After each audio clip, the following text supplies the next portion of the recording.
What is going on, everybody? Welcome back to the channel. Aftersound here, bringing you Splinterlands content every single day. We also stream right here on this channel every Tuesday, Thursday, and Sunday morning, so come by and say hello. This video is also brought to you by two things. Since we don't have any sponsorships here on the channel, I'll go ahead and show them out real quick. The first is my music, which is available anywhere you stream music under the name Aftersound, and the second is a new podcast I just launched called Chasing Infinity. It is myself and ChatGPT as my AI co-host, and we dive into a wide range of topics in short-form videos just like these. So check it out. Links in the description below, and I appreciate the support. All right, guys, I was going to do another answering your comments video, but I wanted to actually just do one specific comment. And I got to give a shout out here to Al Rashid too, who's actually been, with the channel for a while. I obviously haven't heard from Al Rashid in a minute, but Al Rashid, I just want to say thank you for leaving a very thoughtful and engaging comment. And I figured that it would be good to do a video response to this rather than lumping it with all the other, comments that are, I don't want to diminish the other comments, but, rather than burying it with a bunch of other comments, this was a direct counter argument to my counter argument. And I thought it'd be great for us to engage. But I just want to say before anything, this is like one of the favorite things that I love about how this channel has evolved. I just appreciate the fact that you guys will engage with me on stuff like this and leave thoughtful comments, and why I like to do video answers whenever possible to actually respond to you in a way that I feel is like respectful and engages you appropriately.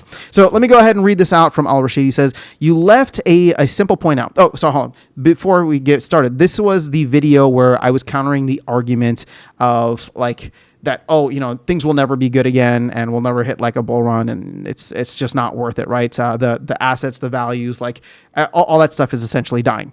So Al Rashid says, you left out a simple point that I currently feel as one of those bears that has been here for quite a while and feels many of the things you tried to counter against in this video. The perceived and hyped outlook at the time we invested was promising. The returns were high. I came in here seeing Dwayne and Bulldog making tons where I had thought that this could change my life. We don't have that right now. So many thought when Bitcoin spiked after Splinterlands would do what it did last time. Bitcoin is at old high, or I guess all-time high today, and Splinterlands is still down 80%, 50%, depends when you got in. So many changes reduce ROI for the smallest. Although some feel different, the prospect of rewards making you decent money is likely out the window because of a simple supply and demand around cards. I still haven't sold. I'm still here. I still see it worth enough to run my bot, but no way I'm introducing new cash. If I were a new player, I'd crunch numbers, figure out how to rent SPS and cards, and try to get near breaking even when collecting cards for free. I wouldn't make an investment not expecting it to continually drop. So Al Rashid, I'll first say that I believe that there are many, many people out there that are in the same boat as you. A lot of folks that feel like they're pot committed and they're just sticking around because they, there's nothing better to do. It's not like nobody wants to sell when they're down, right? People get really emotional about their investments. So nobody likes to sell when they're down, especially because if for any reason Splinterlands actually does become successful again in the future and there's a bull run, you're going to feel like garbage if you sold at the bottom and then this thing actually takes off. Again, not financial advice. I don't know where things are going. I do want to address a couple of things here. But again, like I said, I just want to thank you for kind of putting it very honestly and openly in your comment here. So you're saying here the perceived and hyped outlook at the time we invested was promising. The returns were high. I came in seeing Dwayne and Bulldog making tons where I had thought that Bitcoin, it could change my life. So here's the thing. I'm not trying to say that this moment in time is happening now, right? I'm giving you a hypothetical moment in the future in which I can potentially see us being in a same or similar situation, right? So I've given the example already and, crunch the numbers, and I'll probably do another video on it again, where once we get to like 5-6 cents, you will have players making between $20 to $25 a day just in ranked. That doesn't include tournaments. It doesn't include brawls. It doesn't even include getting extra energy and paying for energy, right? With DEC and essentially like doing that energy trade and essentially getting the flywheel started. So 5 to 6 cents, right, is roughly we'll say like, it's not quite a 10x from here. It's a little bit less than a 10x. And so therefore I'm talking about being in a bull run with all the bull run mania and hoopla and euphoria, that situation happening again with Bitcoin. Now, I want to address the next part here, right? Because you're saying, so many people thought when Bitcoin spiked that Splinterlands would do the same. Bitcoin is at its all-time high. Splinterlands is still down. Now, I put a video out a little while ago. You might not have seen it, and that's fine. I'm not telling you to go watch it. But I think the video was like, when can we expect like SPS and alts to rally? And the truth is that like we're still in the early part of this 4-year cycle. I don't know how familiar you are with Bitcoin and its 4-year cycle, but we are 6 months into this kind of new cycle post halving, right? It happened in April of 2024. Traditionally, with all the halvings we've seen in the past, Bitcoin goes on a massive run, topping out anywhere between 12 to 18 months after the halving. So we're only 6 months into that. Which means we're looking very much forward to what happens next year in 2025. And if you remember what happened in 2021, around this time, right? I think it was in December of 2020. So not in 2021, but in December of 2020, that's when we crossed the old all-time high of 20,000. And then we started ripping up. And if you remember, we had that kind of double top moment where between like late December of 2020 and obviously early 2021 through April, May-ish time frame, we hit all the way up to like 64,000. Then obviously we had that huge kind of like consolidation period, that China FUD, Elon Musk tweet, all these things that happened in 2021 where Bitcoin dropped all the way down to like 32,000 or something. And then of course we jumped back up to 69,000 by the end of the year. That was partially fueled by the gaming run and the alt run that happened. So if you're looking at it at this point in time, no, obviously the numbers don't make sense, even though the numbers are still quite impressive right now if you were to look at it. And, getting to the last part of your thing here, if I was a new player, I'd crunch the numbers, figure it out. I think that's exactly what's going to happen, right? I think that's exactly what's going to happen. You have an opportunity right now where players can come in and actually earn a decent amount of money. And the higher that SPS goes, and right now I know it's difficult to see SPS at a higher level just because it's been down into the right for so long. But when Conclave Arcana did come out, when Rebellion came out last year, we did activate the flywheel. SPS did more than a 3x at that time, right? We were like 1.3 cents. We went almost, not quite 3x, but like we went from like 1.3 cents up to like 3.8, maybe 3.9 cents. I forgot what it was exactly. But either way, we did like 2.5 to 3x at that time frame. And there was still a lot of other issues within the game. Since that time, we have turned off a lot of the DEC faucets. We've turned on a lot of DEC sinks.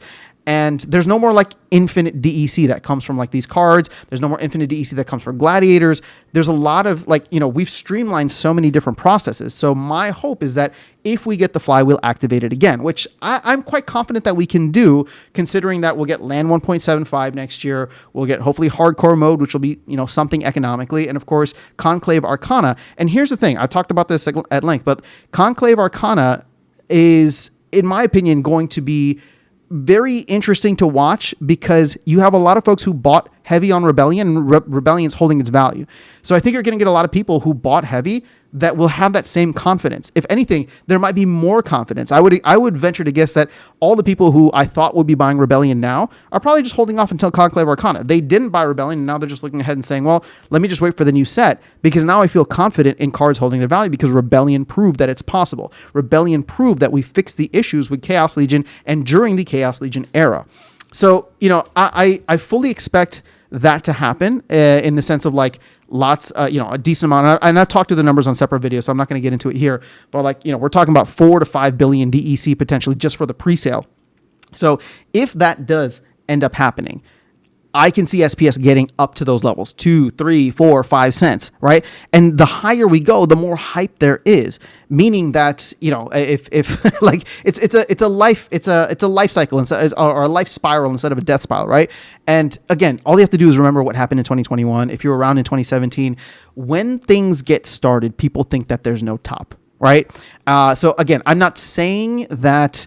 We're going to go and set a new all-time high. All I'm simply saying is that we only need to get 5-6 cents to get to that point where we were last time, right? To get to that place where you're talking about, I'm looking at this game and there's an opportunity to change my life. If players are winning $20, $30 a day, you will have them coming in droves because that's what happened 3 years ago actually, with Axie Infinity. And if we can do that again, which I'm strongly convicted that we can get there with a combination of what the team is doing and a combination of Bitcoin doing what Bitcoin does. That's, and again, it's not financial advice, but like I'm confident that we can get there slowly and steadily, maybe over the next 6 months, 8 months, whatever it ends up being. But there will be a point in time when somebody's looking at the numbers in the game.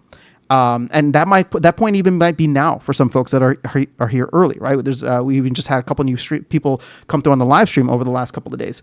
That point might be now. That point might be incremental over the next couple of months, but there will definitely be a point where players, in my opinion, are flooding in, and I don't mean like flooding in like thousands and tens of thousands, even just dozens per day coming to check it out, crunching the numbers and the numbers making sense.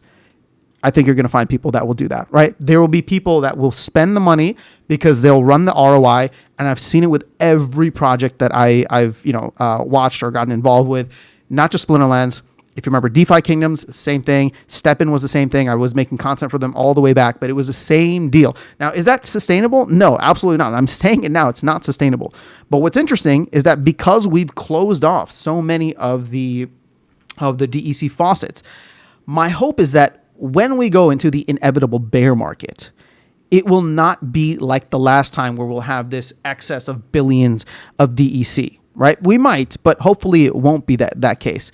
And therefore, if the effects of the bear market can be somewhat muted by the fact that, community-wise, players are like, we're not, the sentiment isn't down as much. And then, of course, Matt, team-wise or economy-wise, like the assets aren't coming down as much. And then team-wise, Matt is much more conservative. Hopefully he's learned the lessons of what happened last time, isn't just going to start spending money left and right. They'll be able to bring in people and work effectively and continue adding to the game in the next bear market.